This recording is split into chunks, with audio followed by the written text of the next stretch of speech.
Bienvenue à bord de l'Odyssée intérieure, le podcast où je vous accompagne dans un voyage profond vers la connaissance de soi, la gestion des émotions et la confiance en soi. Je m'appelle Erika et je suis coach certifiée Master Coach PNL et praticienne clean. Dans cet espace d'exploration, nous créons une petite bulle de douceur où nous plongerons ensemble au cœur de nos émotions, de nos peurs et de nos croyances. Alors, installez-vous confortablement et c'est parti! Bienvenue dans ce nouvel épisode. Aujourd'hui, on va parler d'un sujet universel, d'une chose qui a probablement touché chacun d'entre vous à un moment ou à un autre. Ces instants où face à un challenge, une envie ou une opportunité, une voix intérieure murmure « N'y va pas, c'est impossible ». Vous avez sûrement déjà entendu cette citation inspirante « Ils ne savaient pas que c'était impossible, alors ils l'ont fait ». Personnellement, je la trouve puissante. Elle nous pousse à nous questionner sur nos propres limites et sur la façon dont on les perçoit. Mais alors, qu'est-ce que c'est vraiment ces barrières mentales ? Imaginez une forteresse que vous construisez lentement, jour après jour, autour de votre potentiel. Chaque incertitude, chaque crainte, chaque je ne peux pas est une pierre que vous posez méthodiquement. Avec ce temps, le mur devient si élevé, si solide, qu'il vous semble invincible. Mais en vrai, qui est-ce qui l'a solidifié ce mur ? C'est vous. Pour mieux comprendre, peut-être, pensez à un enfant. Quand on est petit, on est passionné et curieux. On ose, on n'a pas vraiment de barrières, de limites. Le monde s'offre à nous et on se dit waouh, j'y vais, je teste. Donc cet enfant, on lui répète à longueur de temps qu'il est maladroit, qu'il est inapte au sport. Et chaque commentaire négatif, chaque rire moqueur, chaque échec s'ajoute à l'histoire qu'il se répétera. À force d'entendre ces mots, il commence à les intégrer, à les intérioriser, à les accepter comme une vérité. Et au fur et à mesure, il ne se contente pas de dire qu'il est nul en sport, qu'il est nul en maths. Il va commencer à penser qu'il est nul tout court. Ces limitations qu'on s'impose peuvent trouver leur origine dans différents endroits. Dans l'éducation qu'on a reçue, dans les remarques et les critiques des proches, dans les comparaisons avec les frères et sœurs plus doués dans ce domaine, ou même dans les stéréotypes qui sont véhiculés par les médias, par exemple, et la société en général. Ce que j'essaie de vous dire, c'est que ces barrières ne se montent pas du jour au lendemain. Elles ne s'érigent pas du jour au lendemain. Elles s'accumulent, elles s'empilent comme les couches d'un oignon, comme le mur dont je vous parlais tout à l'heure. À travers des années d'expérience, de remarques, d'influences externes. Donc revenons à cet enfant. Si pendant des années il fuit l'activité ou la situation pour laquelle on lui a dit qu'il était nul ou qu'on l'avait critiqué. Par exemple, un enfant qui aime le sport, à qui on lui dit qu'il est nul en sport. Donc pendant toute sa scolarité, il fuit l'effort physique. Qu'est-ce qui se passera à l'âge adulte ? Il n'aura peut-être jamais ressenti l'euphorie d'une partie de foot ou de basket, la communion qu'il y a entre les joueurs, ou peut-être juste le plaisir de courir ou de grimper. On va passer sur le fait que peut-être qu'il était nul dans certains sports et qu'il aurait pu être très bon dans d'autres. Là vraiment, l'idée c'est de généraliser, de vous montrer ce qui peut se passer dans le cerveau, dans l'inconscient. Donc peut-être que voilà, par rapport à cette histoire de sport, peut-être que sans s'en rendre compte, il va plutôt fuir les interactions sociales, ou en tout cas il n'y participera pas, et donc se sentira probablement exclu ou s'exclura de lui-même. Donc les sorties entre potes pour aller courir ou faire un match, ça deviendra probablement une source d'angoisse pour lui, au lieu d'être plutôt une occasion de créer des souvenirs. Et les barrières mentales, c'est un peu comme un sac qu'on traîne derrière soi. Chaque peur, chaque doute, c'est une pierre de plus dans ce sac. La peur de ne pas être à la hauteur, la peur de décevoir ou de sortir de sa zone de confort. Ces pierres, elles nous pèsent et elles nous épuisent. Et puis il y a aussi les occasions ratées. ces moments où on regarde en arrière avec regret.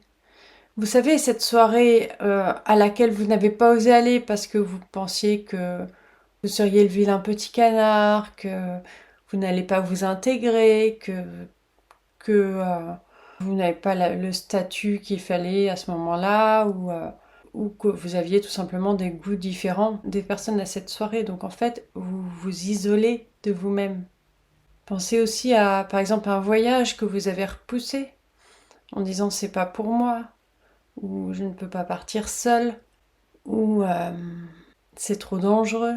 Bon, après, il y a des situations où c'est vraiment trop dangereux. Mais par exemple, je suis partie avec ma fille qui avait 6 ans toute seule un mois au Mexique. Euh, on m'avait fortement découragée de le faire avant. Tu vas pas partir toute seule avec une enfant, etc. Ben si, je l'ai fait et c'était... Voilà, j'avais conscience de ce qu'il fallait éviter, mais j'ai envie de dire c'est un peu partout, même en France, hein, il faut éviter de se promener toute seule le soir. Voilà, c'est des... J'ai envie de dire c'est des précautions de base. Mais au-delà de ça, j'ai été très surprise par la bienveillance et l'ouverture des Mexicains. Et c'était une expérience fabuleuse pour nous. Voilà. Et si j'avais laissé le poids des barrières mentales m'en empêcher, j'aurais pas eu ces souvenirs aussi précieux. Ma fille ne les aurait pas eu non plus. Et c'était... Voilà, je dis pas que j'ai pas eu peur, je dis pas que je suis partie. Mais je me suis dit, bon, ça c'est moi, mais je me dis plutôt, si j'ai peur, c'est qu'il faut y aller. Et pourquoi? Parce que ça me permet de sortir de ma zone de confort. Et si je sors de ma zone de confort, c'est que je progresse. Et bien sûr, il y a une différence entre sortir de sa zone de confort et aller vers le danger sciemment, évidemment. Mais il faut justement faire la part des choses entre où est le vrai danger et où est le danger qu'on se construit soi-même. Voilà, les conséquences, ça aurait été de ne pas vivre ce voyage, mais ça ne s'arrête pas là. Les conséquences peuvent être l'insécurité, le manque de confiance en soi, la tendance à tout remettre au lendemain. Peut-être que vous avez cette énergie incroyable, mais que vous êtes tenté par l'idée que, je sais pas, monter cette entreprise, c'est pas pour vous, que, voilà, à partir du moment où vous vous dites j'y arriverai pas, posez-vous la question de où vient cette idée.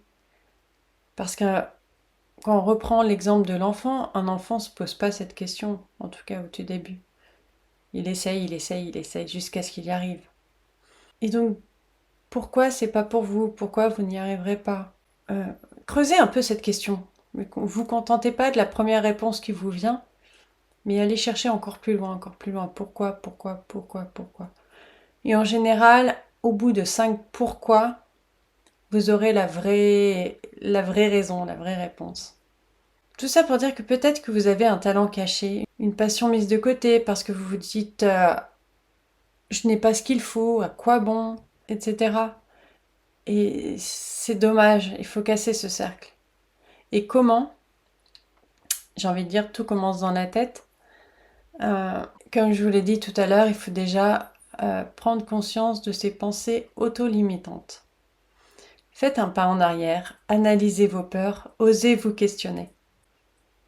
Et surtout, entourez-vous des bonnes personnes. Celles qui vous tireront vers le haut, celles qui croient en vous, celles qui vous rappellent que rien n'est impossible. Et avec un peu de persévérance, vous réaliserez que ces murs ne sont pas si solides, que ce sont que des illusions et que vous pouvez soit les démolir pierre après pierre, soit mettre un bon coup de...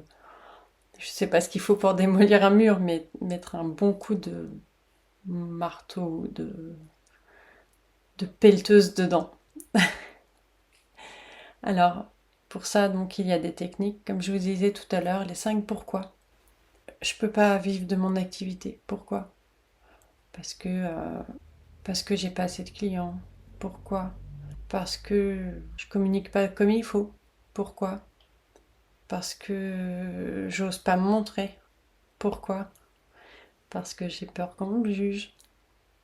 Voyez? Pourquoi tu as peur qu'on te juge? Parce que sais rien, parce que j'ai vu quelqu'un se faire démolir, mentalement bien sûr, parce que on m'a dit ça, ou parce que on m'a critiqué une fois et je l'ai mal vécu. Vous voyez? Pourquoi? Et cette méthode, elle est super efficace pour arriver à la source du problème. Une autre possibilité, une autre piste, c'est la visualisation. Prenez-vous un petit moment, fermez les yeux, imaginez-vous en train de réussir ce truc qui vous semble impossible. Vous fermez les yeux, visualisez, et là, vous le réussissez. Waouh, qu'est-ce qui se passe à l'intérieur de vous? Notez les sensations, les émotions, tout ce qui se passe à l'intérieur de vous. En fait, ça fonctionne un peu comme un entraînement pour votre cerveau.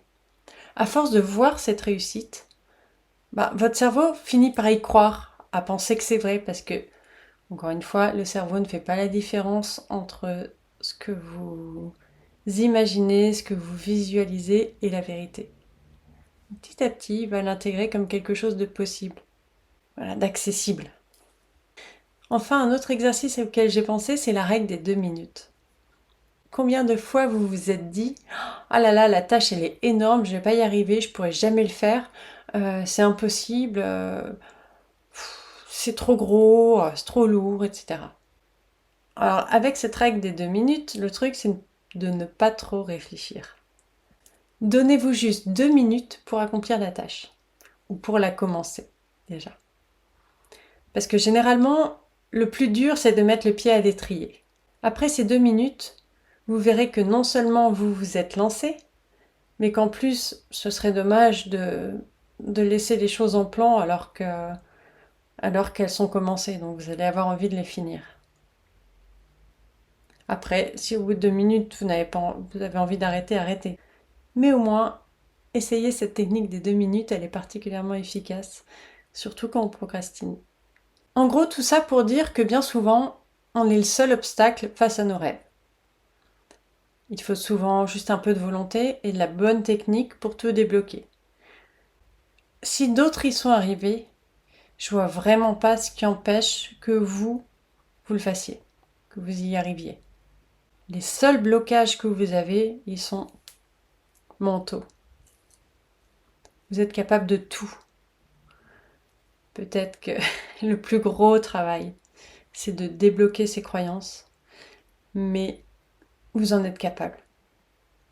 Et si jamais vous ressentez un coup de mou, repensez à ces histoires, à ces techniques, et dites-vous, et si c'était possible? Voilà. J'espère que cet épisode vous a aidé, qu'il vous a remotivé, qu'il vous a reboosté. Et je vous souhaite une bonne soirée, une bonne nuit, une bonne journée. Et je vous dis à la semaine prochaine.